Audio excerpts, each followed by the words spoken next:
Hi, this is சேமா 20 days blouse சேலஞ்சில் இன்னைக்கு day 20.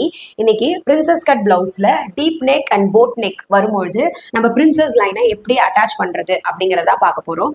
So first deep நெக்ல shoulder வந்து ஒரு 6 inches நம்ம கொடுக்குறோம் அப்படின்னா நம்ம பிரின்சஸ் லைனை ஜாயின் பண்ணும்பொழுது இந்த கார்னர் நம்ம ஹாம் லென்த் எடுத்திருக்க இந்த கார்னரை டச் பண்ணி ஹாம் ஹோல்ல போய் மீட் பண்ணணும். நம்மளோட டாட் பாயிண்ட்ல இருந்து இந்த கர்வை ட்ரா பண்ணி இந்த கார்னரை டச் பண்ணி ஹாம் ஹோல்ல போய் மீட் பண்ணணும். இதுவே நம்ம போட் நெக் கால்குலேஷன் போட்டிருக்க ஒரு பேட்டர்ன்ல ஷோல்டர் வித் வந்து 7 inches எடுத்திருப்போம். ஸோ இங்க நம்ம 7 inches எடுத்திருக்கோம் அப்படின்னா நம்மளோட ஹாம் லென்த்துமே நம்ம எக்ஸ்ட்ராவா தான் நம்ம எடுத்திருப்போம். ஸோ அப்படி இருக்கும்போது ஆல்ரெடி நம்ம இந்த மாதிரி இந்த கார்னர்ல கொடுத்திருக்க கர்வ் மாதிரி எடுத்துட்டு போயிட்டு இந்த கார்னர்ல கொடுத்தீங்கன்னா நம்மளோட ஷேப் வந்து கரெக்டா இருக்காது.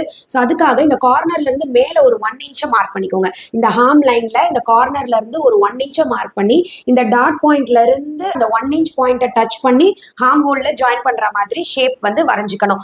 ஸோ இது தெரியாம நம்ம டீப் நெக்கு என்ன பேட்டர்ன் போட்டிருக்கோமோ அதுல கொடுத்துருக்க மாதிரியே நம்ம ஷேப்பை ட்ரா பண்ணோம் அப்படின்னா நம்மளோட ஷேப் வந்து அண்டர்ஆர்ம் கிட்ட போயிடும். ஸோ இதனால நம்மளோட ஷேப்புமே ப்ராப்பரா இருக்கிறது இல்ல. ஸோ இந்த மாதிரி நீங்க டிஃபரன்ஷியேட் பண்ணி ஷேப்பை ட்ரா பண்ணி பாருங்க, உங்களோட பிரின்சஸ் கட் ஷேப் ரொம்ப பெர்ஃபெக்டா இருக்கும்.